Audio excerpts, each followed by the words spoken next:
This is Vincent Price. Our story, although fictitious, is based on a true event, an event which our common sense tells us is impossible. And yet, it happened. Let's start at the beginning. It's the middle of the night. The house where Janice and her husband live is quiet, as is the room in which they lie sleeping. The only sounds are their steady breathing and the watchful ticking of an alarm clock on the nightstand. Suddenly the silence is shattered by an unearthly scream. Suppose someone, like Janice, experiences in a dream a future catastrophe.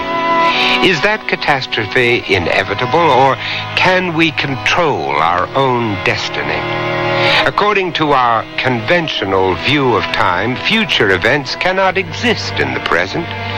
Yet there are those who believe otherwise, who believe in a phenomenon called precognition, in which events occur in the inner psychic world, often in the form of dreams before they occur in the physical world.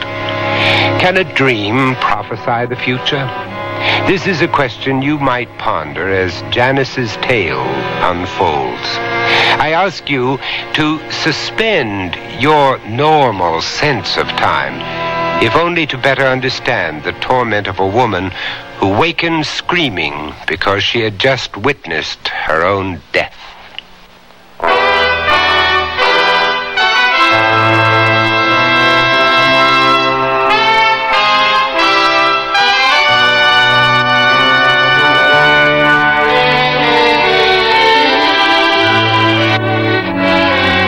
Sears Radio Theater, a new adventure in radio listening.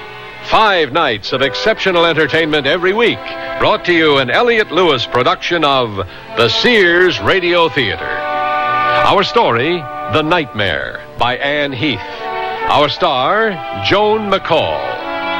The Sears Radio Theater is brought to you by Sears Roebuck and Company. Sears, where America shops for value.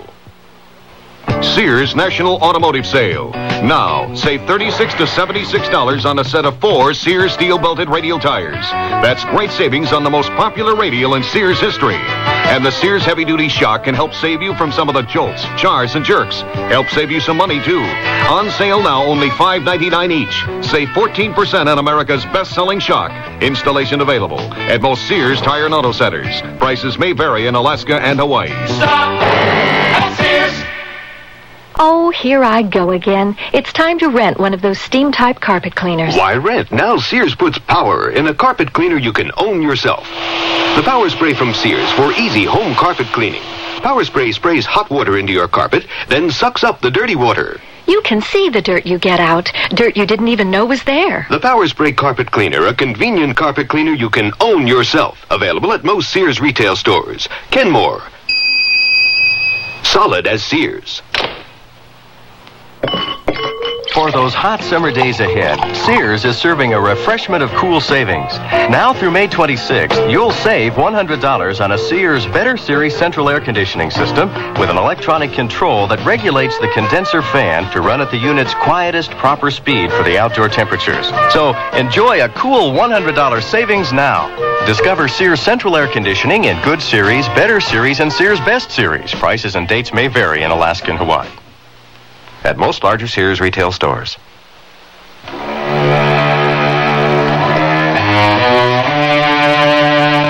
A woman screams in the middle of the night. Is it just a nightmare that disrupts her sleep, or is it something more? Whatever the reason, her life will never again be the same. No! Oh, no! What is it? Huh? What's wrong? Oh, Dan. Oh, it was horrible. What was horrible? My dream. I just had a terrible dream. Again? Oh, this one was different. I'm going to die. What do you mean, you're going to die? I'm going to be killed. Now, Janice, how do you know that? I saw it happen. It was so vivid, Dan. I was driving on a highway. The radio was on. I even remember the tune that was playing. It was As Time Goes By. The song seemed different somehow, haunting and sad, more like a dirge than a love song. Then I saw a truck, a red pickup truck. Suddenly it came hurtling across the divider, heading right toward me. It seemed such a long time before it hit, as if time were suspended. I had time to think about everything I was about to lose, as if I were a spectator looking on. I watched that red truck crash headlong into my car and burst into flames. I heard a car horn blaring, and then, through the flames and smoke, I saw a skull, a hideous skull. That's when I woke up. That's some dream, all right. But, darling, that's all it was. Just a dream. It didn't really happen. You're here, safe with me. But don't you see, it will happen. The dream is going to come true. Dreams don't come true, Janice. Not even good ones. My life is in danger, Dan. I know it. Hey, calm down. Honey, I know you're upset, but you're overreacting. You've been so tired and nervous lately. I think I know what's causing your nightmares. What? It's this idea of yours going back to school to earn a law degree. I'm sure it's the workload you've taken on. It's affecting you this way. A lot of law students have nightmares, you know. It's all that pressure. And you're under even more, trying to run a household at the same time. And try to go back to sleep. Things will look a lot better in the morning.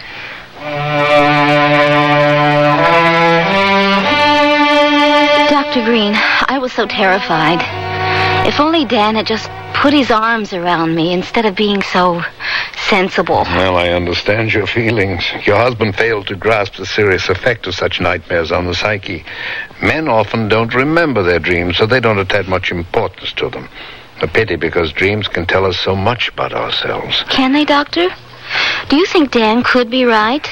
Could tension and overwork have caused my nightmare? Oh, it's too soon to tell. I must know more about the fabric of your life to discover the meaning of your dream. Did you tell anyone else about your dream? Yes, I did. I didn't fall asleep until almost dawn. I must have slept through the alarm because when I woke up, Dan was gone. I'd missed my morning class, so I decided to stay home. But soon the empty house began to close in on me. I couldn't get the nightmare out of my mind. Like a frightened child, I wanted my mother. I wanted her to make it all go away. Hello? Hi, Mom. I'm so glad you're home. I need to talk to you. What is it, dear? You sound upset. Have you had a fight with Dan? No, of course not. Are you sure? Yes, I'm sure. Well, then what's wrong? I had a terrible nightmare last night. A nightmare? What about? Oh, Mom, it was so awful. I dreamed I was in an accident, a car accident. There was a red truck. It crashed into my car. There were flames everywhere. Oh, no. What's the matter? Oh, this can't be. Not again. Mom, tell me, what is it? Well, I've never told this to anyone. Told what? Before your father died, I had a dream. I saw an open grave. There was someone shoveling dirt into the hole. Oh, the dreadful sound those stones made as they fell on the casket. I looked up, and there was the headstone. Your father's name was carved on it. Oh, my God. 2 weeks later, your father had his heart attack. May God rest his soul. Why didn't you tell me this before? Oh, but you were so young. Only 6 years old. And by the time you were older, it was over. Part of the past. I didn't see any reason to upset you. Well, I wish you had told me. What possible good would it have done? I don't know. I just think I should have been told. Oh, maybe you're right.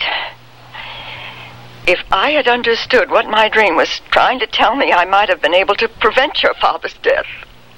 But all these years I felt so guilty. If only I'd... Stop torturing yourself, Mom. You couldn't have known. I'll never stop feeling his death shouldn't have happened. Janice, you've got to promise me something. What? Promise me you won't go anywhere in the car. I can't do that. I have to go to school. I have a life to live. Janice, please, you mustn't. I've heard about people who've had these dreams. Many were able to avoid disaster by taking precautions. I'm so afraid. I don't want to lose you, please. Don't cry, Mom. It'll be all right. Please, don't cry. I didn't want to believe there was a connection between my mother's dream and mine.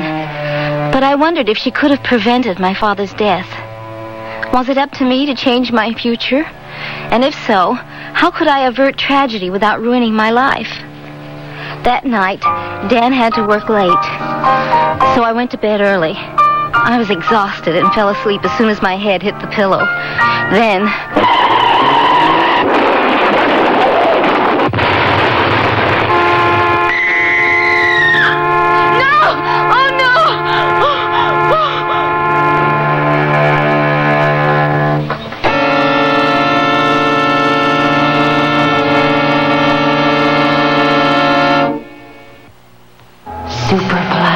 Wrap yourself in the luxury of Sears Super Plush bath towels. Just one touch will tell you they're super thick and luxurious, with more combed cotton terry loops per square inch than any other towel we sell. Each towel weighs over a pound. They're Sears' largest terry bath towels, super thick and absorbent. No wonder they're called Super Plush. Available now in brilliant solids or patterns. No, maybe so. It's a Sunny Bunch summer for girls on the go. Summer starts for your daughter with Easy Care halters, tanks, tees, and jogger shorts in colorful teams to switch around all summer. And each Sunny Bunch piece has a sunny saying and character screen print. Tops, shorts, and play sets that pack a pretty punch. When it comes to pack and sportswear, the choice is Sunny Bunch. Jump into summer with Sunny Bunch funwear for your girls in sizes 7 to 14. Looks like it's going to be a hot one today with 90% humidity. It's the kind of weather that makes you want to drop into Sears for their most popular blend underwear. Why? Because it's a blend of 65% polyester for strength and 35% combed cotton for softness and absorbency, with a two-way stretch for the comfortably snug fit men appreciate, especially in the warm, active months ahead. So drop in and discover Sanford T-shirts, undershirts, and briefs. All items available at most larger Sears retail stores.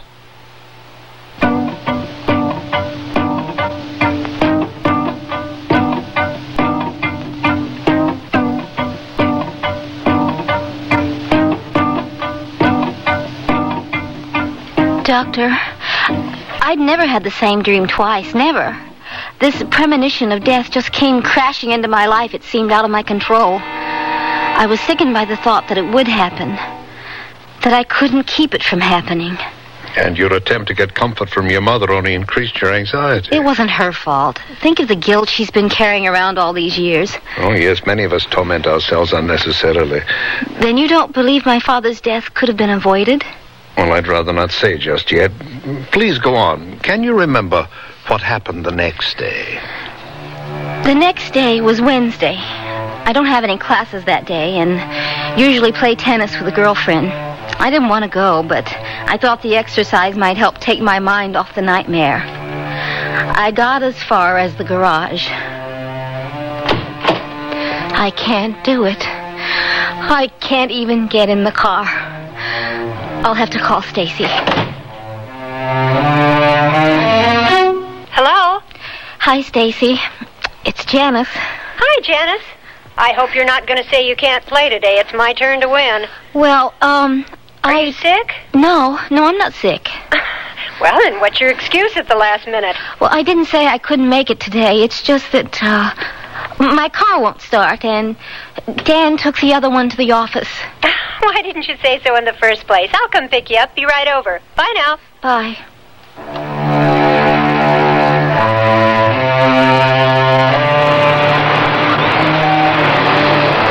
You look tired, Jan. Are you all right? Yes, I'm fine. I didn't get much sleep last night, that's all. How does Dan feel about your going back to school? Well, he thinks I should take some time off. Figures. Man is basically... Stacy! Pull over! Quick! Why, is a cop behind us? No, it's a truck. A red truck. What? Oh, it's coming closer. Stacy, stop the car, please! Okay, I'm pulling over. He's gone past. Janice, what's wrong? Nothing. It's nothing. Nothing? You just about left your seat when you saw that truck. Why did it frighten you like that? Stacy, is the radio on? No, I never turn it on when there's traffic. Do you hear music? No, I don't hear anything. Listen, can you hear it now? Janice, have you gone crazy? It's stopped now. You're not acting this way just because you're tired. Please tell me what's the matter. I'm not feeling very well. Would you mind if we didn't play today? I don't think I'm up to it. Oh, of course not. I'll take you home. Maybe we can play on Saturday instead. I'm sure I'll feel better by then. I have to feel better. Seeing that red truck shook me terribly. I felt pursued, like a helpless animal that had somehow learned it was going to be slaughtered. Deep within my being, there was a clock ticking my time away. I hadn't told Dan about the nightmare returning. I knew I couldn't tell him about the red truck or the song. I found myself dreading his return that evening. How are you feeling? Fine, just fine.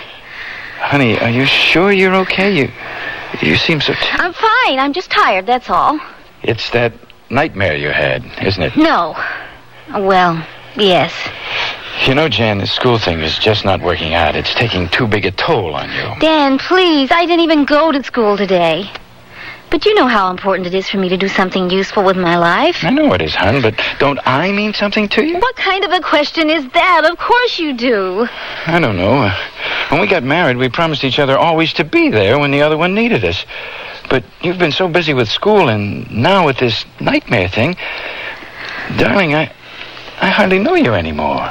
How do you know my dream isn't a premonition? I just know. Things like that just don't happen in the real world. I talked to my mother yesterday. Oh, your mother. Wait, let me tell you what she said. Okay. What did she have to say this time? She told me she had a premonition of Daddy's death in a dream. What? It's true. Well, why didn't she tell you this before? She was afraid to. She was guilty. Honey, you know what a neurotic your mother is, and these last few years she's been getting a little senile. She probably made the whole thing up. She didn't. She told me. All right. But whatever she said, true or not, I don't want you to end up like her, always worrying and afraid of everything. Dan, don't you understand? I am afraid. I'm afraid I'm going to die.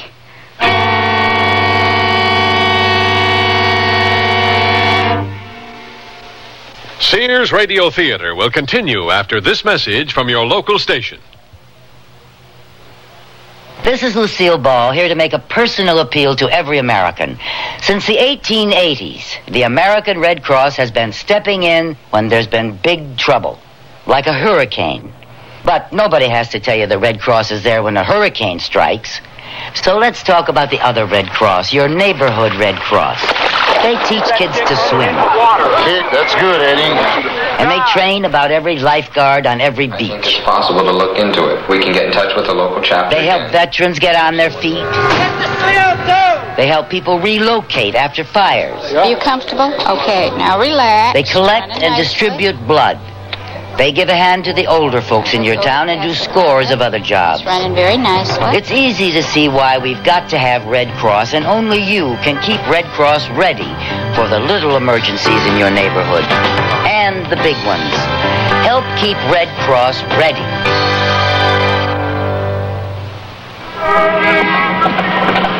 Lucky? Yeah, I was lucky. It happened in my own living room, and Rusty knew how to do CPR. What's that? Let's see. CPR stands for cardiopulmonary resuscitation, and Rusty learned it at school. They teach him how to do chest compression and mouth-to-mouth breathing for people who've had heart attacks with electric shocks. You mean your kid saved your life? Well, he kept me going until the ambulance arrived. I probably wouldn't be here now if Rusty hadn't known CPR. Cardiopulmonary resuscitation, or CPR, was pioneered and developed by the American Heart Association to sustain lives until advanced cardiac support arrives. A person using CPR pumps blood for a heart that has stopped and breathes for lungs that can't. The American Heart Association wants everyone to learn CPR. Contact us to find out where and when CPR is taught in your community.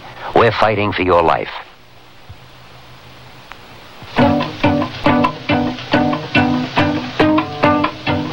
I knew Dan was trying to help me, but his inability to accept or understand anything outside of his well-ordered world made me feel so alone. I tried not to give in to my fear like my mother had, but the nightmare kept returning, haunting me. Its warning possessed my mind even during the daytime. I couldn't bring myself to go to school that week, which pleased Dan, and I forgot all about the tennis game I'd promised Stacy until she telephoned on Saturday morning. I hated to disappoint her again, so I called a cab. When I arrived, Stacy was already on the court, eager to get started. Good shot, Stacy. You're too good for me today. I don't think I can finish the set. Oh, I did play well, but you're way off your game. What's wrong, Jan? Well, is it that red truck that upset you so much the other day? Yes, it was. You see, I've been having this dream, a terrible dream. Nightmare, huh? Does it have anything to do with double faulting? No, it's worse than that. Hey, this is serious, isn't it? What was your dream about? Oh, Stacy, it was awful. And it keeps coming back. Oh, come on. Let's go up to the clubhouse. You can tell me all about it over an iced tea.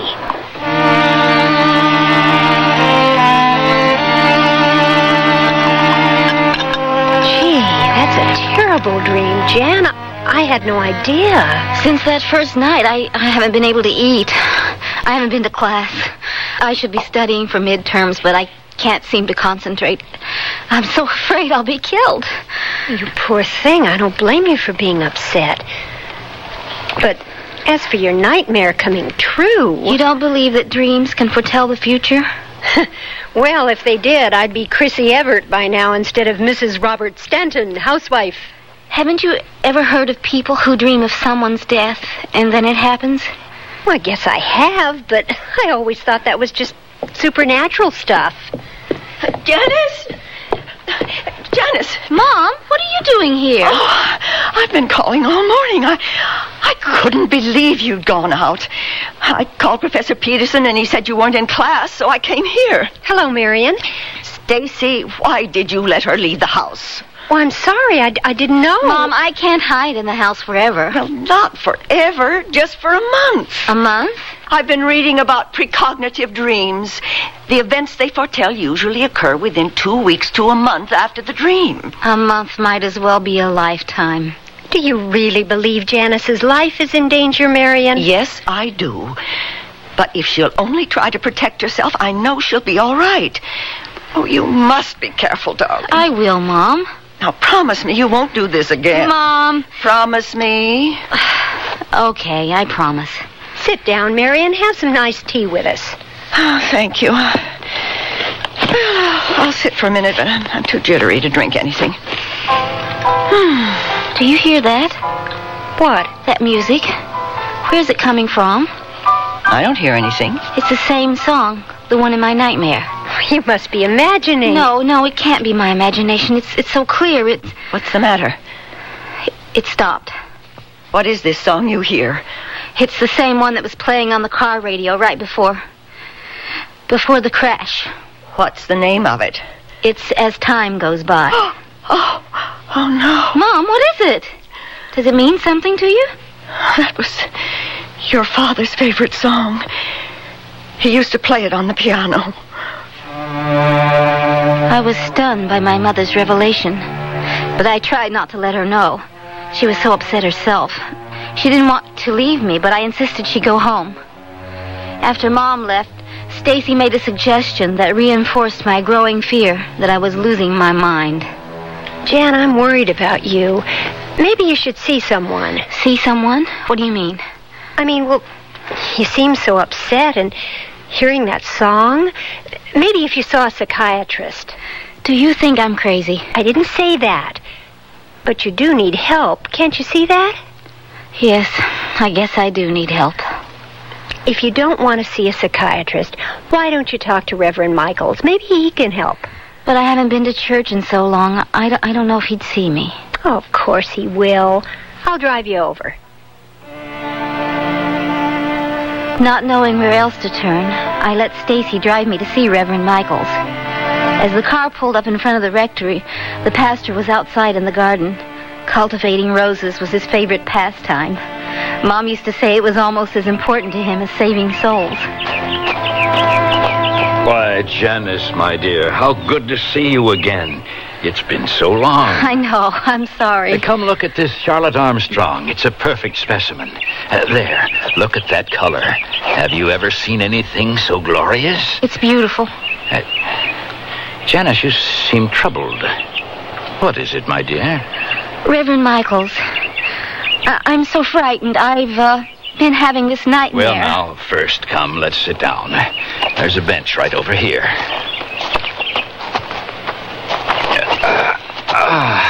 Those old bones of mine are starting to creak. Now, tell me about this nightmare of yours.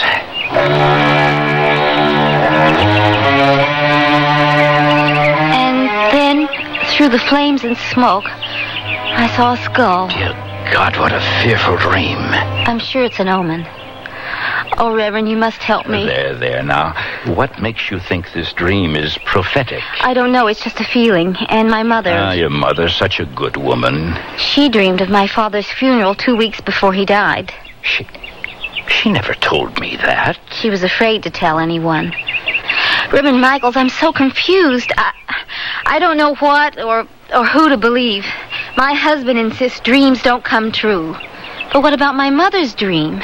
She's sure there's some connection between her premonition and my nightmare. So you're torn between two opposing points of view. I can understand your torment. My mother thinks, that is, she hopes, that if I'm careful, I can prevent the accident from happening. Do you think that's possible? Well, that's a question of free will, isn't it? It is? God gave us the ability to make our own decisions, but ultimately, He is the only one who possesses knowledge of the future. Then you don't believe in precognitive dreams? What you're asking is, do we have the power of God? No. Now, I'm afraid no man or woman has that kind of power. Our fate is in God's hands and His alone. Oh. Don't despair, child. If you have faith in God, you'll be saved. If only I could believe it were that simple. It is, Janice, it is. You must trust me. Now, tomorrow's Sunday. Why don't you come to my service? I know it'll make you feel better. I'm not sure I can. No excuses now. And try not to worry. I'll pray for you. The thought that my life was in God's hands only deepened my anxiety about the future. I couldn't help feeling it would take more than prayers to save me. I walked the few blocks home from the rectory. As I approached my house, it was almost dark. Then I saw something that made me stop short. Parked nearby was an old pickup truck. My body stiffened. My eyes strained to make out the shadowy forms looming from the back. Just when I'd realized it was the gardener's truck, a strange thing happened. Through the window on the driver's side drifted what looked like a vapor of smoke. It glowed with an eerie light. Suddenly the light became a glare. There was a flash from two luminous eyes and a ghostly head appeared. And then the head changed into a skull. Oh, no! No! I ran across the lawn and into the house. Phantoms from my nightmare had plagued me, preying on my sanity. But this last horrifying vision plunged me into a new kind of terror. Numb with fear, I confined myself to the house. I became a mindless inmate in a prison of my own making. Or was it a madhouse? Janice, you can't go on like this. You've lost so much weight. You haven't been out of that robe in a week. What are you trying to do to yourself? I'm not trying to do anything. I can't help it. I'm just so afraid. Honey, you've got me worried sick. I want you to do something for me. What is it? I want you to see a psychiatrist. You too? You think I'm mentally ill, don't you? Of course not. But you need someone to get you over this. No one can help me. Darling, you've got to try. All right, Dan. I'll do whatever you say. Good girl. Now, I found out about a Dr. Green from Frank. Frank? Surely you haven't forgotten Frank from the office? Oh, yes, from the office. He recommends this Dr. Green highly. I've got the number in my wallet. Here it is. I'll call this afternoon. Honey, please, do it now. Before it's too late. All right.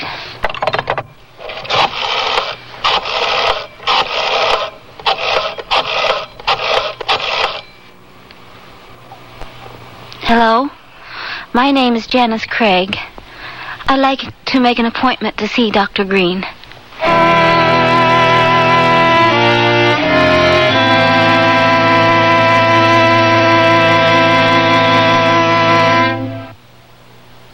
Nearly everyone at our party mentioned our new Sears Dream Supreme carpeting. Did anyone say anything about my rutabaga dip? Marvin said Dream Supreme looks so thick and luxurious. He loved its velvety, soft, plush pile. What about my rutabaga dip? Eloise adored the color of my rutabaga dip. I told her that avocado lime is just one of Dream Supreme's 20 lustrous colors, and when Doris heard that Dream Supreme is so reasonably priced and treated with Scotchgard brand fabric protector... Okay, what about my tuna fish upside down cake? Dream Supreme carpeting in most larger Sears retail stores.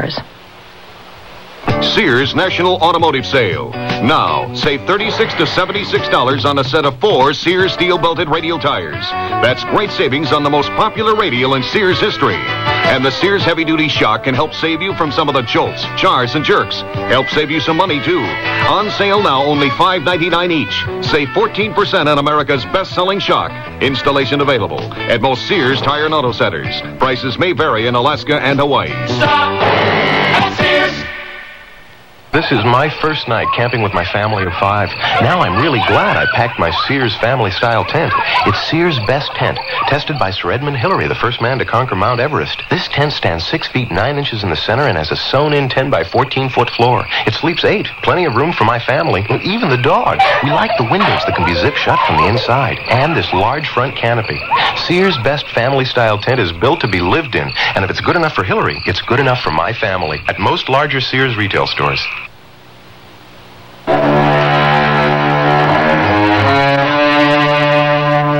Vincent Price again. And here's the concluding act of The Nightmare. So that's how I came to be here, Dr. Green. I've told you everything that's happened since the first nightmare. Well, I'm glad you decided to see me. I only wish you'd come sooner. It might have saved you a lot of anguish. What do you mean? Well, I think your dream has a very logical explanation. You do? Oh, Doctor, I want so much to believe that. Well, you see, Freud felt that all dreams are a form of wish fulfillment. Are you saying that I wanted to die? No, on the contrary. The fear that has been paralyzing you is not really produced by the accident in your dream. I don't understand. Let me see if I can make it clearer. In anxiety dreams, the anxiety comes from a source other than a perceivable one. What source? I mean, what could possibly make me dream anything so horrible? Well, dreams such as yours are often a form of punishment. But why? In such dreams, an unconscious wish is being fulfilled. A wish that the dreamer be punished for a forbidden desire. In your case, a desire to become a lawyer against the supposed better judgment of your husband. But what about my mother's dream? She did foresee my father's death, didn't she? Oh, you said your father died of a heart attack. Yes, he did. Well, more than likely, your mother was suppressing a deep anxiety about the condition of your father's heart. In her dream, this anxiety simply broke through and staged his death. There was no precognition. Then you don't believe I'm going to die? Oh, eventually, yes, but not as you saw it in your dream.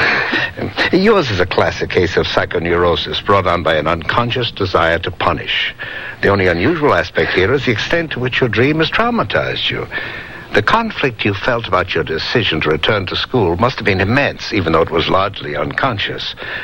What higher price could you pay for your crime than death itself? Your explanation sounds so logical. Logic and reason are the best tools psychology has to repair a damaged psyche. Doctor, will I have the nightmare again? Well, now that you are aware of its causes, your dream probably will not return. But you must get back on your feet again. You must learn to deal openly with the conflicts in your life. Otherwise, your unconscious mind will seek another form of punishment. Next time, you might not be able to recover, even with my help. It all seems so clear now. I will get back on my feet. For the first time in 2 weeks, I feel like I can. I don't know how to thank you, Doctor. Well, you can thank me by recovering and staying well. I'll try. I will. Oh, good. No, I'm afraid our time is up for today. Just remember, I'm here if you need me. Thank you. But I'm sure I won't need your help anymore. Goodbye, then. And good luck. Goodbye, Dr. Green.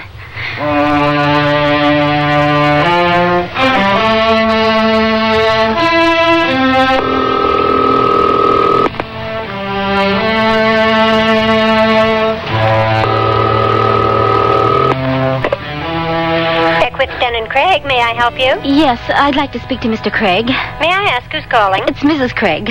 Oh, hello, Mrs. Craig. Just one moment. I'll put you through to his office. Hi, hon. How are you doing? Much better, darling. Much better. You sound better. How was your session with Dr. Green? It was, as you would say, very productive.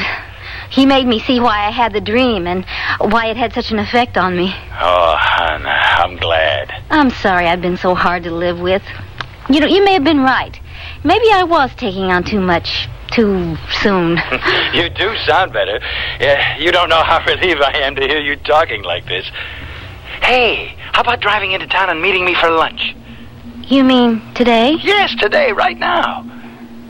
You're not still afraid to drive the car, are you? No, of course not. Then it's a date. I'll even take an extra half hour for lunch. After all, this is a special occasion, right? Right. I'll meet you at Chez Renee's at 1 o'clock. And Janice. Yes? Wear that blue dress, the one with the lace collar. You're a knockout in that dress. All right. See you at 1 then. Au revoir, ma chérie. Goodbye, Dan.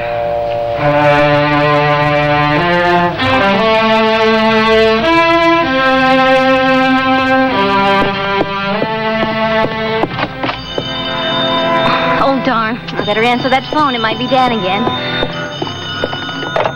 Hello? Janice, what took you so long to answer? I was just on my way out, Mom. Out? Oh, no, you mustn't. Don't worry. Everything's all right now. Dr. Green explained my nightmare. It was just an anxiety dream. An anxiety dream? Yes, I haven't time to explain. I'll tell you all about it later. No, it's important that you don't go out today. Mom, I just told you everything's okay. Janice, listen to me. Okay, but please hurry. Do you know what day this is? No. Today is the day your father passed away. No. It was only a dream. Dreams don't come true. I saw an open grave, your father's name on the headstone. I always thought that was just supernatural stuff. No, you must be careful.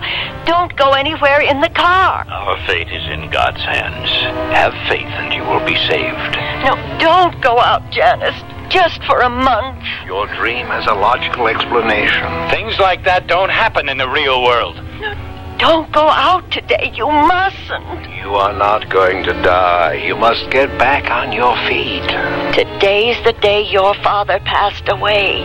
Don't go. Don't go. No!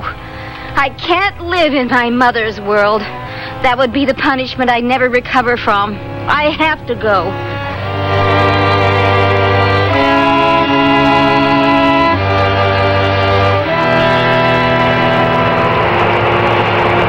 There's the highway.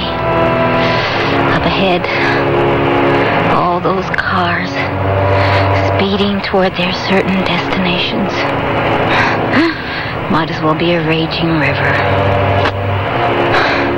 I have to overcome this obstacle, or I'll never feel normal again.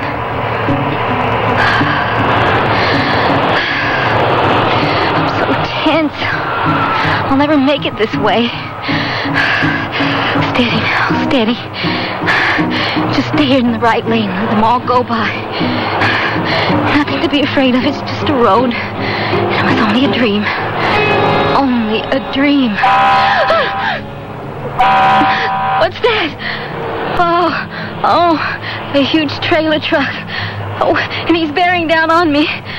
Why doesn't he go around? Why are his lights flashing? He's closing fast.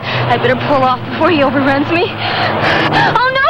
No, he's not slowing down.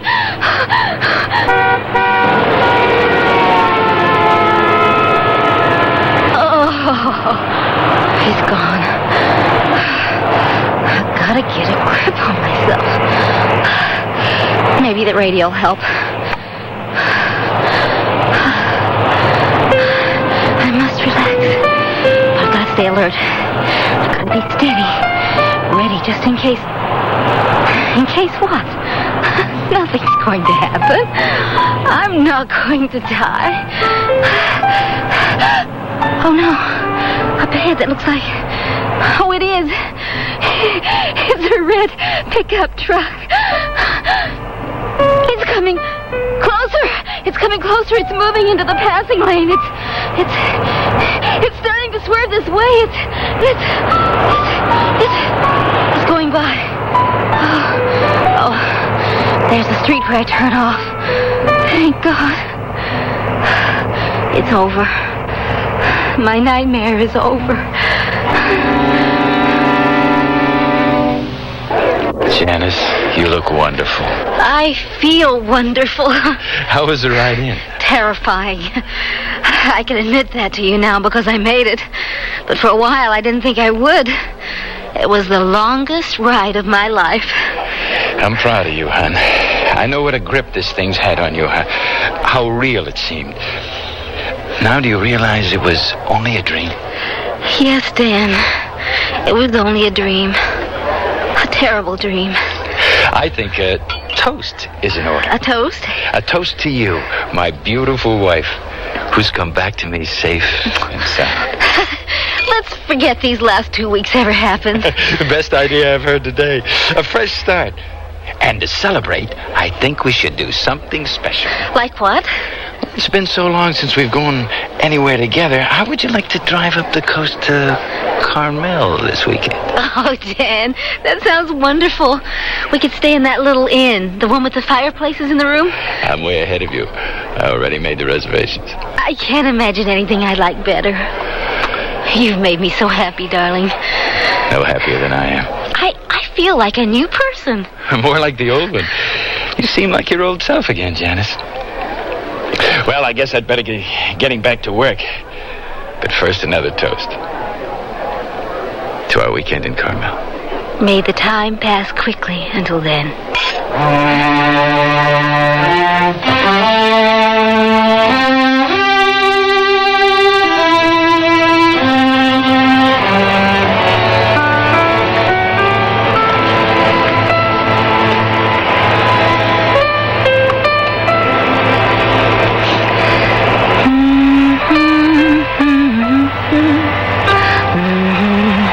Blue skies.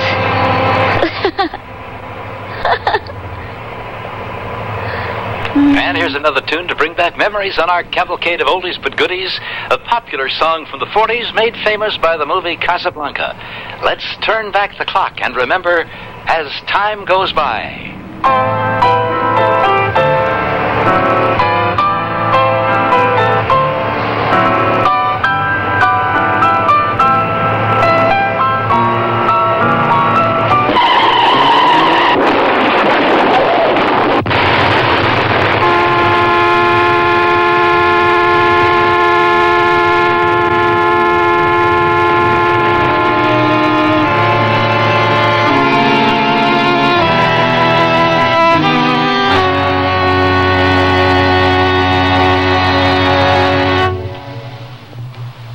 Going to do the dishes. Oh,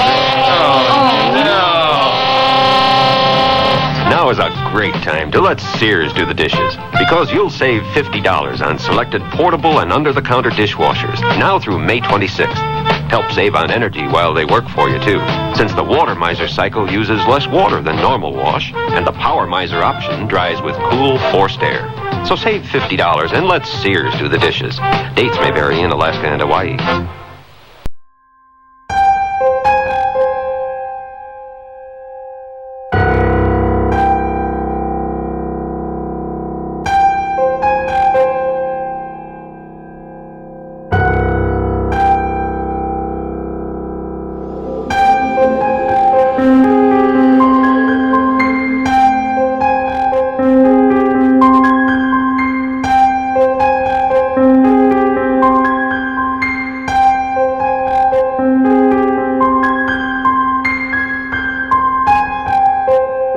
The CBS Radio Mystery Theater presents...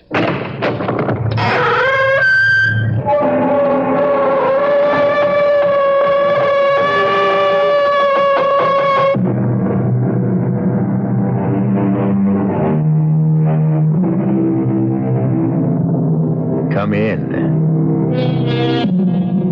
Welcome. I'm E.G. Marshall, opening the door to another tale of mystery and suspense, inviting you to open your ears and your mind to the world of terrifying imagination. You're about to be taken on an unusual museum tour. There won't be any Mona Lisas on this tour, no Greek vases or Roman statuary, because this establishment specializes in only one kind of exhibit. And that's why our story is called The Murder Museum. You may have been to a murder museum like the one in our story, a house of wax, where the most brutal crimes of the century are recreated in paraffin for the wide-eyed enjoyment of the public. But now you're going to have the unique opportunity of hearing one of the most shocking exhibits of all speak for itself. Oh, John, please believe me. He means nothing to me. I swear it. And that's why he was in your bedroom, Ida? Is that why? Please. Oh, think of our little boy. Look at Vincent. You're frightening him to death. Death. That's right, Ida. Death. Please. That's what you deserve.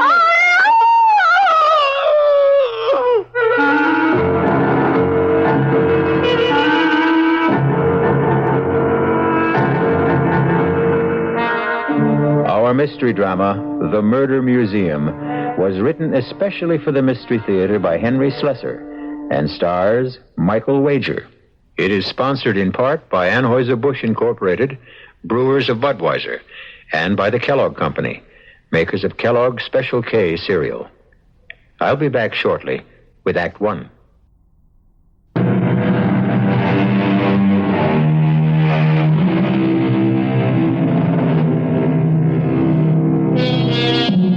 Our tale begins inside the Murder Museum itself, the home of Professor Raphael Gallinari's House of Horrors. There's a fair-sized crowd in the museum today. As usual, they listen in fascination to the words of their tour guide as he takes them from one bloody exhibit to another, recreating for them the terrible crimes which have immortalized these criminals and their victims. But there is one person in the crowd who seems reluctant to listen to his words, who hangs back and shields her pretty eyes from the sight of the wax images.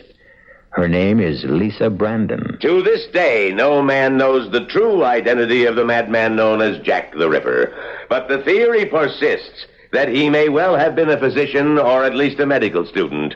Judging from the skill with which he wielded the instrument you see clutched in this hand as he attacks the terrified young woman. And that, ladies and gentlemen, concludes the tour of Professor Gallinari's Murder Museum. Thank you for your patronage, and please tell your friends about us. Sir, excuse me. Yes, miss? Could I ask you a question? Why, yes, of course. I was curious about the Raymond exhibit, but I see that you haven't opened it to the public. No, miss. The Raymond exhibit is still closed for repairs. Well, the truth is, it's the only reason I came to the Murder Museum. I wanted to see the Raymond. Oh, well, I'm sorry. The exhibit won't be open for another week at least. Now, if you'll excuse me, I'm going out for some coffee. But even if it isn't completely ready, I wonder if you'd mind showing it to me. Oh, I'm sorry, miss. I can't do that. Well, I came a long way to see it, all the way from San Francisco. It would be a terrible disappointment. Look, I'm willing to pay you. Now, please, put that money away, miss. Why is it so important for you to see the Raymond? You, any connection with the family? Well, yes, in a way. I knew Vincent Raymond. I met him when he lived in San Francisco. I see. Look, you said you were going out for coffee. Could I come with you? Well, sure. I just go to this little coffee shop down the street, but you're welcome to come along.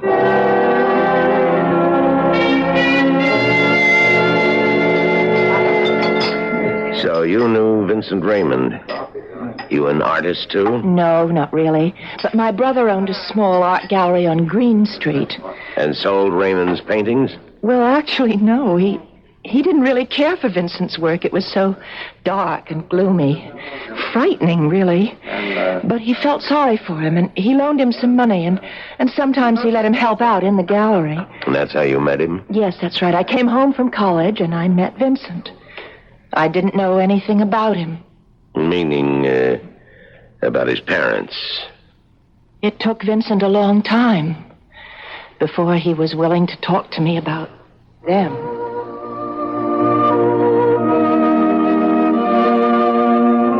Vincent? Yeah? Isn't that music a little loud? Sorry, I'll turn it down. Are you angry with me or something? No, why should I be? I don't know. You've hardly said 2 words to me tonight. All through dinner, I was trying to digest that rotten food. Whoever told me that restaurant was worth trying must have had a secret death wish. I didn't mind it. Had only one thing to recommend it. It was cheap. That's the only criterion I have, you know? I didn't complain, did I? No, you never complain. You just suffer in silence. You think I'm some kind of gifted, starving artist who has to be tolerated for his poverty. Oh, you're so hard on yourself, Vincent. Well, let me tell you something, Lisa. I'm starving, but I'm not an artist. Well, let's not talk about it tonight. Let's just relax. You know I can't paint. Your brother knows it. I fill all my canvases with memories of my own nightmares, only you cannot call them art.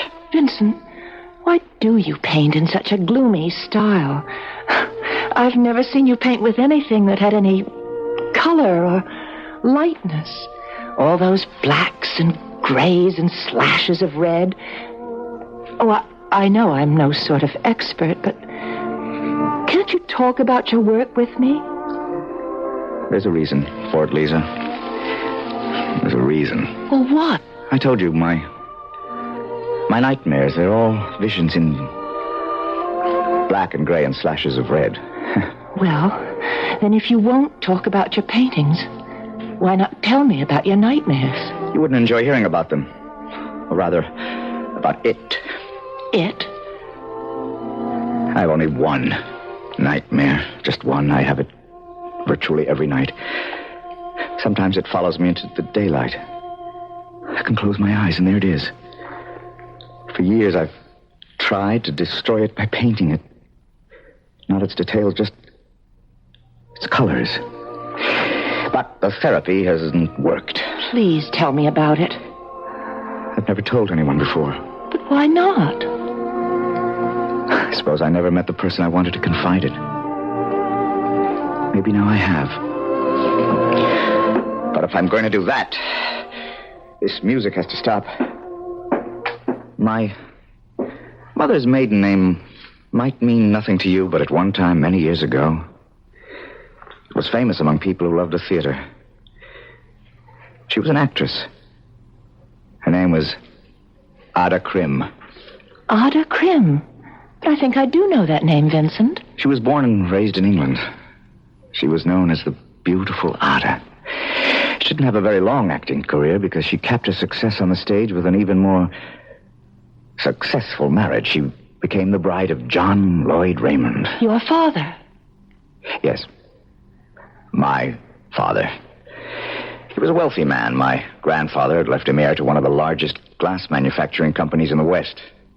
Mirrored glass was his specialty. It seemed very appropriate to have our house full of mirrors. Maybe that's how it all started, that problem. What problem? Well, you know the way mirrors are, Lisa. After a few years go by, they stop being kind. And when that happened to my mother, she had to do something about it. Something to prove that she was still the beautiful Ada. No matter what the mirrors were beginning to say. And what did she do, Vincent? She took lovers. Lovers are the best kind of mirrors for a bored rich woman. Were you the only child? Yeah. I was her only child. At first, I was a pampered little boy, one of her favorite playthings. Then she became bored with me, too. She stopped noticing that I was around. Maybe that's why she never made any attempts to hide her actions from me. She simply didn't know I was there. Vincent, you saw these men? I think I've said enough.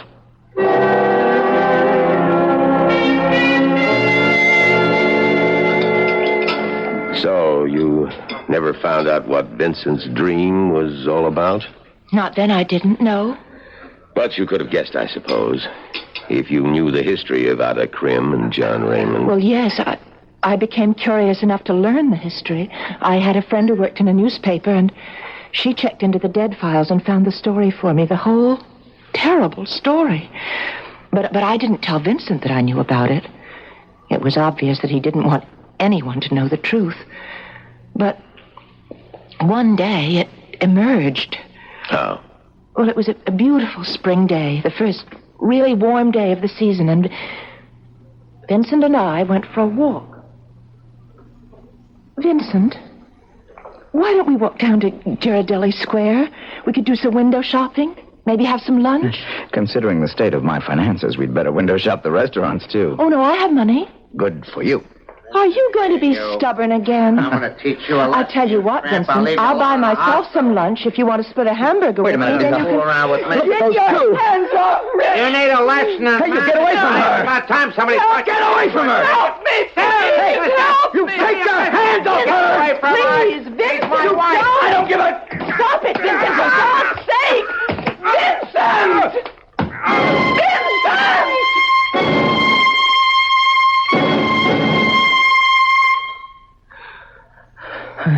I'm sorry, Lisa. I'm sorry. I shouldn't have done that. I just went crazy. Why? What made you do it, Vincent? You could have killed that man. I couldn't stop myself when I saw what he was doing and what he was going to do. They were man and wife. Yeah. Man and wife. So were my parents. Was that the reason? Was it because you saw your mother and father quarrel? Quarrel? You think that's all they did? Don't you know the truth yet? Yes, Vincent, I do know. I didn't want to tell you before, but I know that your father murdered your mother. And you know how he murdered her. My father came home early one night. A full day earlier than he was expected. He walked into my mother's bedroom, and that man was there. Might have killed him, too, but he was fast on his feet. We lived in a very old-fashioned house, Lisa. Quaint, old-fashioned Victorian manner. The kind that still had gas lamps on the wall. And fire axes. I used to hear my father joking to his friends about the fire axe on the wall. Vincent, don't talk about it. When he saw my mother, he ripped the axe off the wall, and he used it. Please. You read about it, Lisa, but I saw it. You what? I was 6 years old, terrified 6-year-old, who came to find out what all the noise was about. Oh, no. I saw the whole thing happen from the first stroke of the axe to the final blow. Oh. Now you know what my nightmare is all about, all The blacks and grays and slashes of red. Oh, you poor man. All right. Now, I've told you the whole story, so... maybe now you know why I can't see you again. What? Don't come near me again, do you hear me? Vincent! Don't come near me! Ever!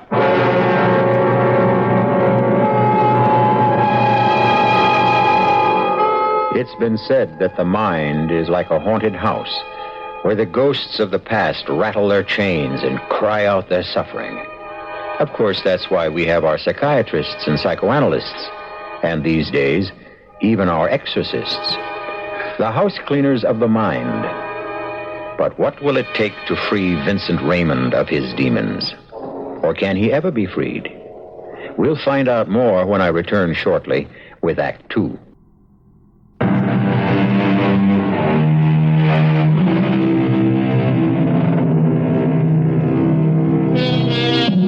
And now, Act 2 of The Murder Museum.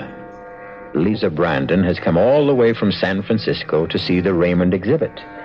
But she seems to be having a hard time talking the museum guide into allowing her a private showing. However, she hasn't given up. Yes. I was in love with Vincent Raymond, and I was terribly unhappy when he walked out of my life. You mean you never saw him again? Oh, yes, I saw him again, but things weren't the same between us.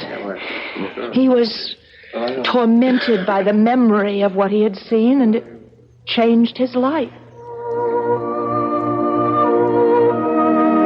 The dreams began in the orphanage. They began there and they never stopped. I woke up screaming in horror every time the dream came to me. I became an outcast, without friends, without sympathy. Oh, Vincent, I'm so sorry. That's when I realized that my only hope for any sort of life was keeping my secret. But you're not a child now. No, I'm older, Lisa, but nothing's changed for me. Oh, yeah. There's one thing that's changed. Well, what's that?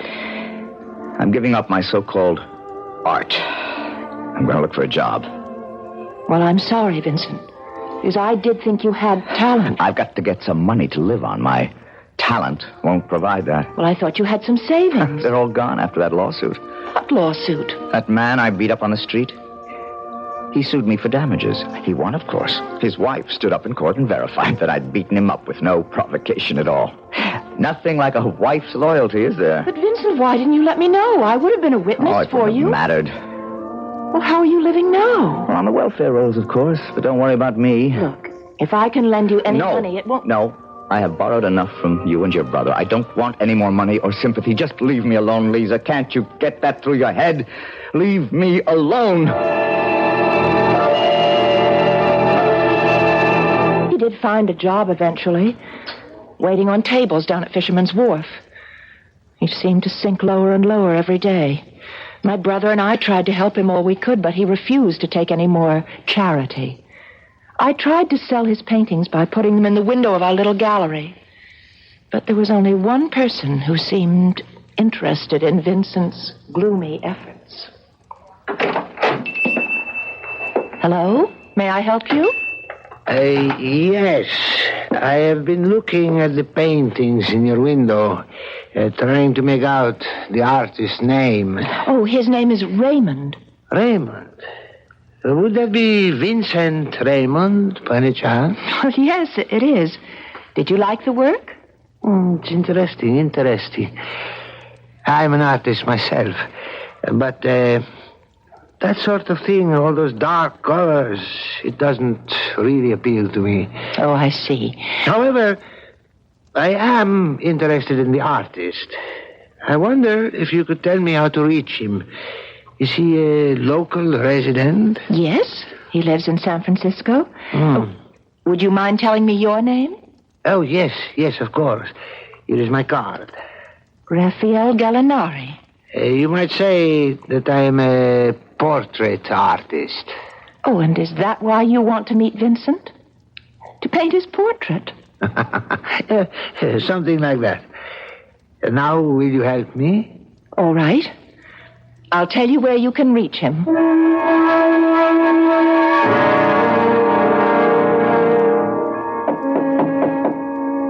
is it? Raphael Gallinari. Who? Please open the door, Mr. Raymond. What do you want? May I speak to you for a few moments, Mr. Raymond? I don't know you. I thought perhaps the young lady in the art gallery might have mentioned my name to you. What young lady? Oh, you mean Lisa? May I come in, please? It's about a rather important matter. Oh. All right, come in. What is it you want, Mr... What was that name again? Gallinari. Please, my car. What are you, some kind of bill collector? No, Mr. Raymond. As a matter of fact, I'm an artist, like yourself.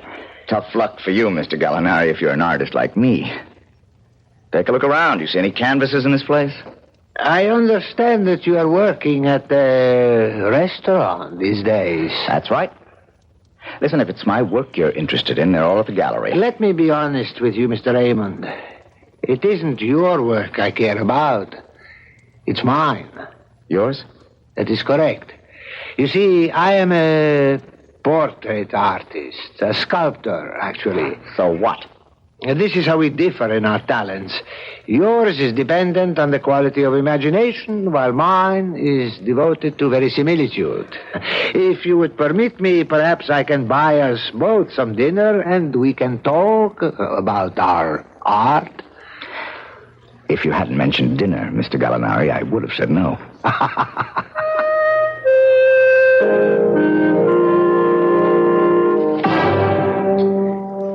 You know how it is with an artist. You know how we become obsessed sometimes, obsessed with a certain idea, a certain passion for a subject. No, Mr. Gallinari, I wouldn't know. I lost all my passion for art a long time ago.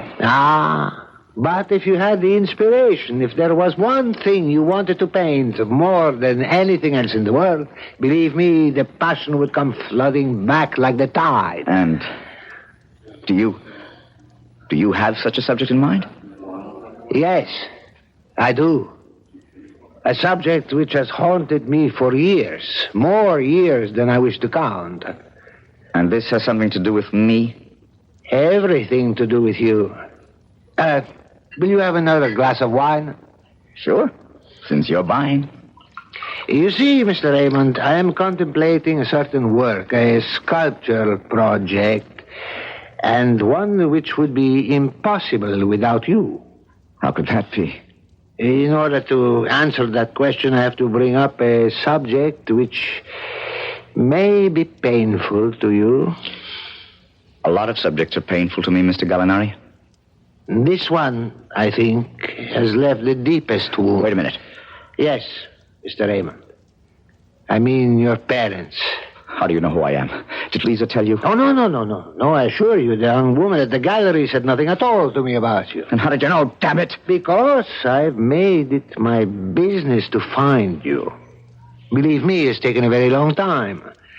The last address I had for you was in the Midwest.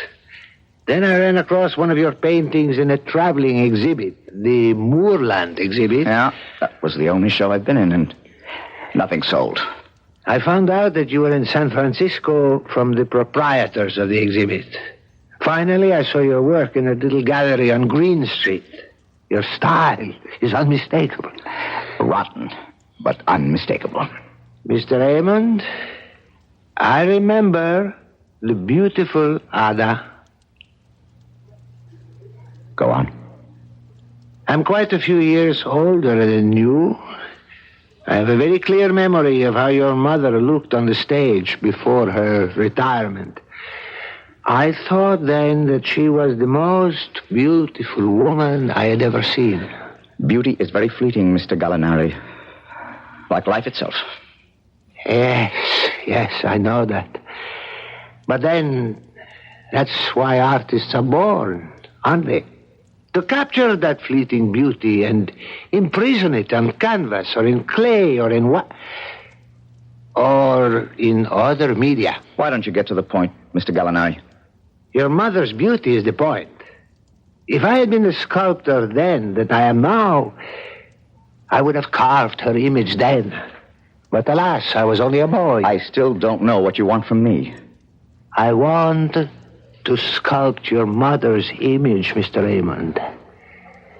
But there is only one drawback. I have no model to work from. There's nothing I can do about that.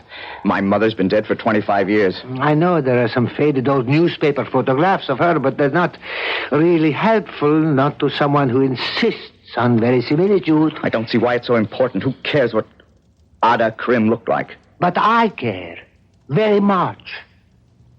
You see, I've already started the project. You have? Yes. I've been using the crude photographs of her as a guide. I've obtained a sort of likeness. Look, I cannot stop you from doing what you please, Mr. Gallinari. If you're asking for my permission... Well, in a way, yes, I suppose I am. It does seem like a slight invasion of privacy. Yeah. All right. If your conscience bothers you, I'll tell you what you can do. You can order another bottle of wine. Mr. Raymond, I would gladly order you a case if you would give me one more permission. What's that? To sculpt your father, too. My father? As I said, this is a form of obsession with me. But from the moment I began work on the statue of Ada Krim, I felt that I couldn't stop until I had also done the head of John Lloyd Raymond.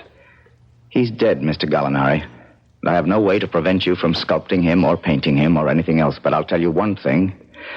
You won't get me to talk about him. Oh, no. I would not dream of it. But you see, I have a peculiar problem. While there are some likenesses of Ada Krim available, in the case of your father, well, I cannot find a single photograph. I have searched and come to a dead end. And what I was wondering, I know this is an imposition. If there is something in your possession... You think I have a picture of him? It was only a hope. I know his memory is painful, but you were his son, and sometimes, well, there are souvenirs one hates to discard. Well, Mr. Raymond? I have pictures of him. You do? I won't give them to you. Please, don't be so hasty. I won't give them to you. But I'll sell them to you. Oh, yes, of course. I'm perfectly willing to pay. I owe Lisa Brandon and her brother exactly $127. That's the price. Done, Mr. Raymond. $127. And I'll still throw in that case of wine.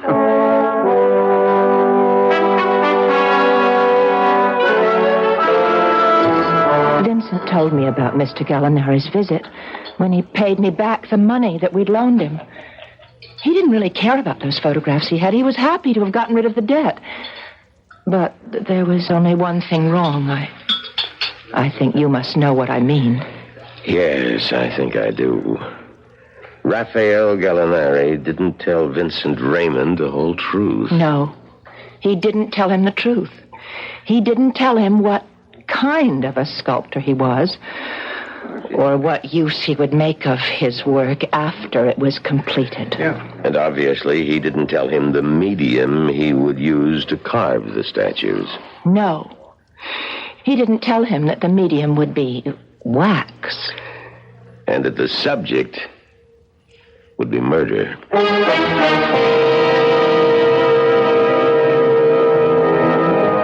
And what happened when Vincent Raymond learned of the duplicity of Raphael Gallinari? Or was it really duplicity? Gallinari said he was a sculptor. Gallinari said he believed in authenticity. And of course, Gallinari paid for the privilege of using Vincent's photographs as a model. But has Gallinari paid enough? We'll find out when I return shortly with Act 3. This is WBBM Chicago. The time in Chicago, 5 past 11, 37 degrees.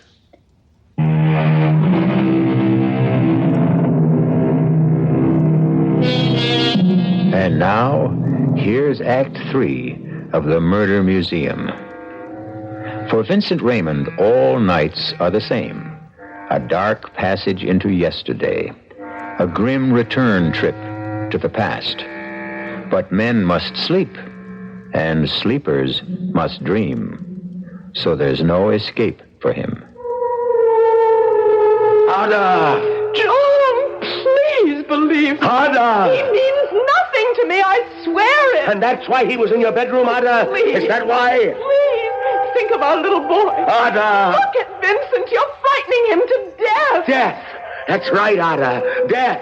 That's what you deserve! Oh, Ada! No. That's what you deserve!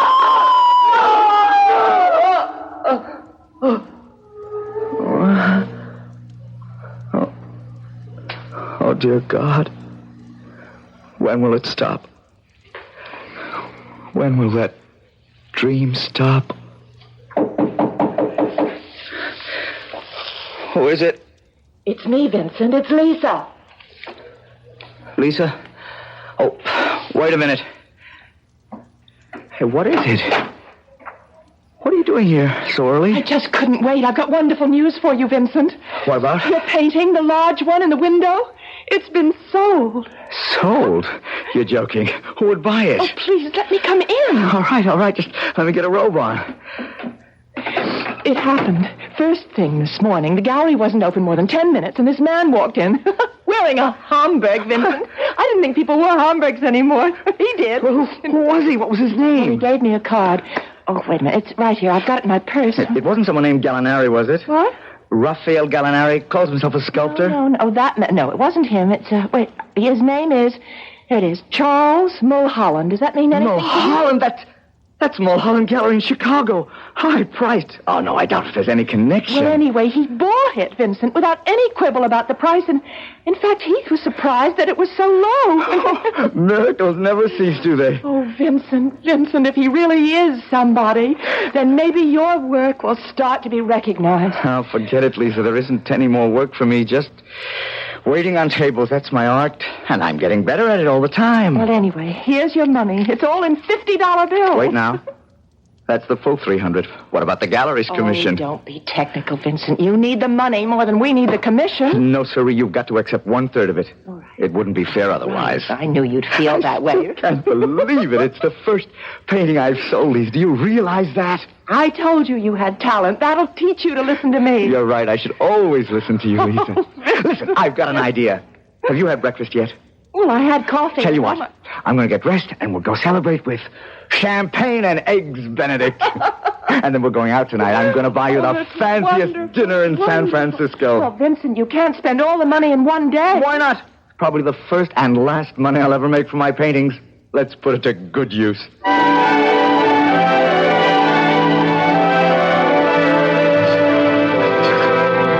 Well, it seems that Vincent had more talent than anyone realized.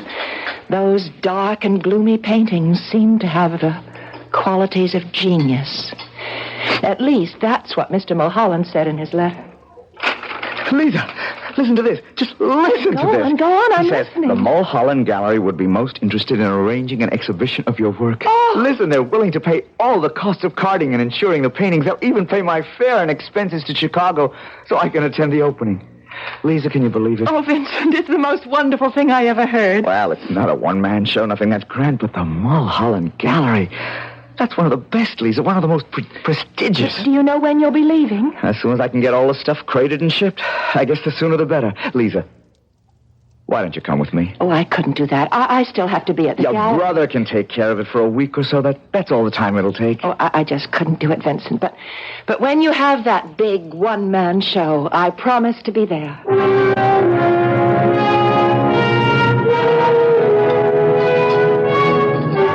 And that was when Vincent Raymond went to Chicago. Yes, that was his reason for going there. A very happy reason. Was the show a success? Oh, it was. The press reception to Vincent's work was very good, far better than the evaluation he received back home. I guess it's true what they say about a prophet being without honor in his own country. In this case, in his own state. There were a dozen paintings in all the exhibit. and at least half of them were sold in the first week. And for the first time, Vincent was a happy man. He sent me just one letter, and it contained a very good piece of news. Perhaps even more important than the news of his artistic success.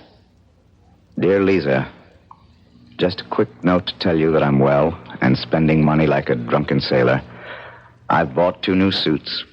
Yes, I said suits with matching pants and jacket, believe it or not. But more important, I'll tell you one other thing that seems to have happened to me. For the last 3 nights, I've slept without a dream. I think you must realize the importance of that, Lisa. 3 nights of dreamless sleep. The most precious 3 nights of my existence. But those dreamless nights didn't last very long. Because the very next morning at breakfast in his hotel room, Vincent opened the local paper and saw a strangely familiar name. Gallinari. Gallinari? What's that all about? Announcing the opening of Gallinari's Murder Museum. Oh, no. That can't be the same man. The Murder Museum, world's most terrifying house of wax, vivid recreation scenes of crime, passion, and horror never before witnessed. Oh, it can't be the same man. It can't be. Where's that phone number? Oh.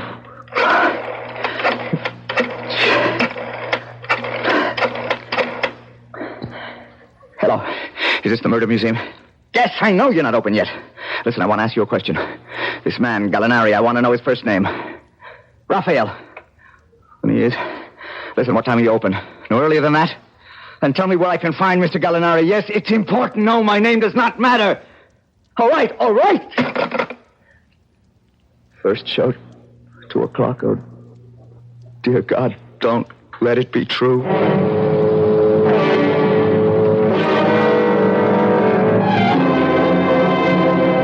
And here, ladies and gentlemen, you see the notorious mass murderer of Huntersville, Nebraska, who not only dispatched his victims with poison, but then mutilated their bodies in the dreadful fashion you see before you. And now, if you'll step to the next exhibit, you will see the latest addition to Professor Gallinari's world-famous murder museum.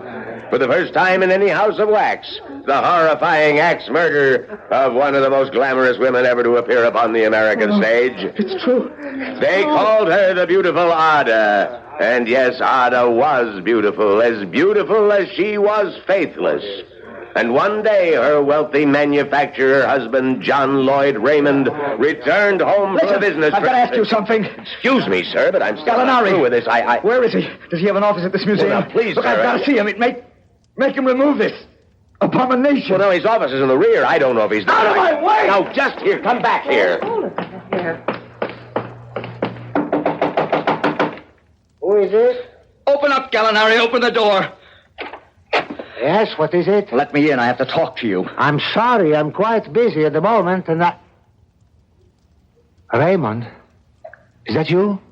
Yes, Vincent Raymond. What are you doing in Chicago? The question is, what have you done? Now, be calm, young man. There is nothing to get so excited about. That's your art out there, Gallinari, out there. That's the verisimilitude you were talking about? Yes, that's right. I try to be faithful to the original. I'm not ashamed of that. You liar, you thief! Now, come. I've stolen nothing. I've imitated life, but stolen nothing. Now, please, sit down. Calm yourself. Let me offer you a drink. You lied to me. You pretended to be something you weren't. You never told me you were going to create that horror out there. I told you only the truth.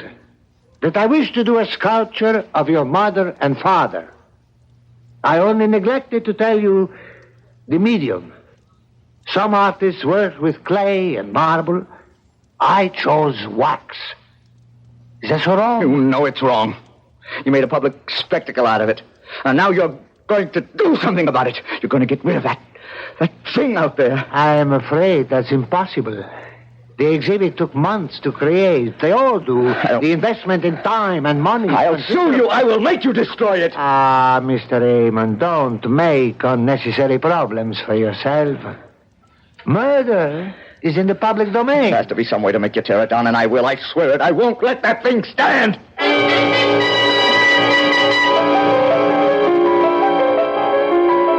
Of course, I know myself what happened next. Because I was there in the murder museum. The night that your friend Vincent Raymond returned. Oh, please. Can you tell me about it? I never did know the details. Well, from what I understand, he went to a lawyer the very next day to see if there was some legal means to get Gallinari to destroy the exhibit. He must have gotten some idea how difficult it would be to get an injunction against the museum. Because that's when he decided that the only recourse was to destroy the sculpture itself. Yes, that would be like Vincent. And what he did was very simple. He came back to the museum for the last show of the day. But during the tour, he slipped away from the crowd and hid behind one of the curtains until everyone had gone. And then he walked up to the exhibit and stopped in front of it. Of course, the instrument he needed to destroy the exhibit was already there. The fire axe was real, like the clothes of the wax figures and the furnishings of the room. All he had to do was take the axe out of the hands of his father's statue, and that's what he did. Destroy.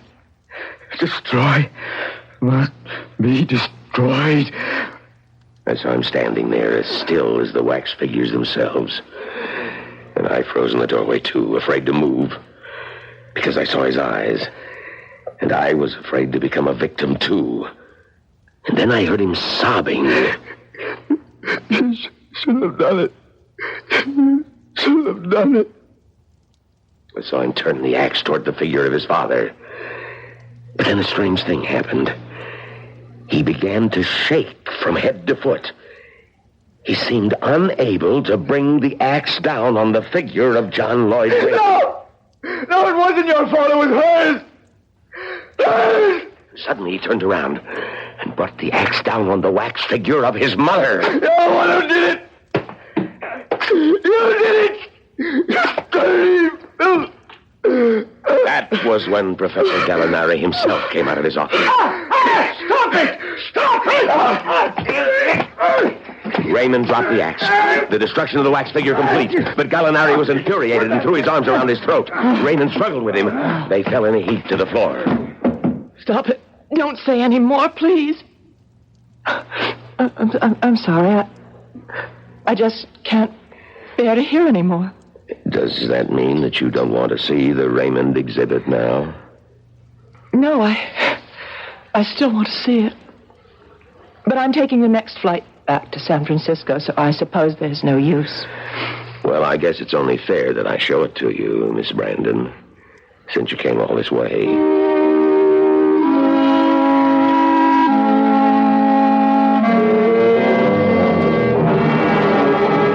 We keep the curtain closed whenever we're fixing up an exhibit or preparing to show something new.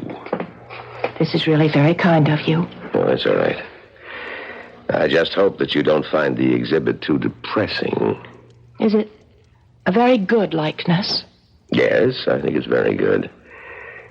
But judge for yourself. As you can see, the figures are all ready, but the furnishings need some work still. Well, what do you think? It's horrible. Horrible. Oh, I'm sorry. I know I shouldn't say that. I did ask you to show it to me. Yes, I was afraid you'd feel that way, miss. Because the likenesses are really very good. It was Gallinari's brother who did the statue of the professor. Naturally, he'd get that right. But that's Vincent, too. Yes. It's just like him. It's a very good likeness of Vincent Raymond. That's just how he looked when he strangled the life out of Professor Gallinari. Right here in the Murder Museum.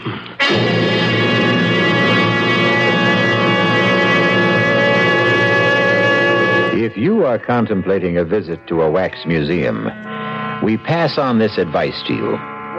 1, don't go during a heat wave. 2, make sure that you can stand the sight of wax. And 3, be certain you don't have any murderous ancestors who just might show up in one of the exhibits. I'll be back shortly.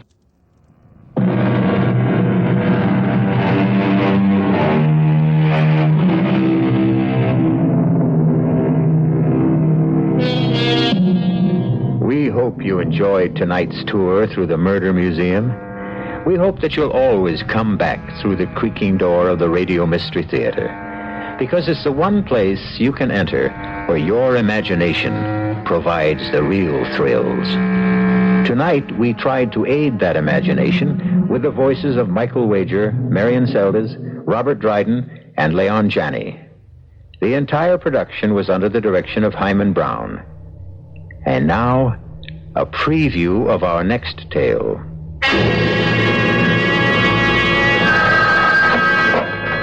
Hello? Isabel, it's Sky. Sky, I've been worried sick. Where have you been? Where are you? At the apartment. Well, I've been calling and calling. The phone must be out of order. I took it off the hook. Are you with her again? There isn't any her anymore. Deirdre's dead. Whoever she was. Whatever she was. What do you mean? She was a witch, Isabel. There was no other way. I had to kill her. You what? Oh, Sky. Honey, there's a letter on the desk. I've tried to explain. And there are letters for the kids. Forgive me. Goodbye. Sky! No, Sky! Sky, don't hang up! Sky! Radio Mystery Theater was sponsored in part by new sugar-free Diet 7-Up. This is E.G. Marshall inviting you to return to our Mystery Theater for another adventure in the macabre. Until next time, pleasant dreams.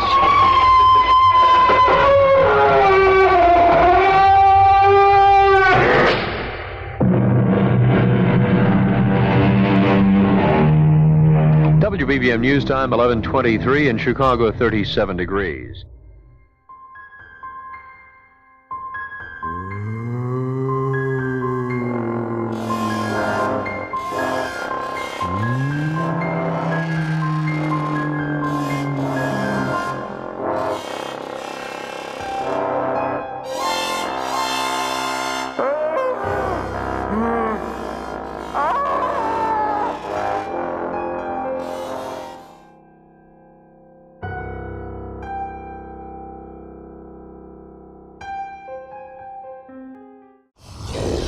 Mm.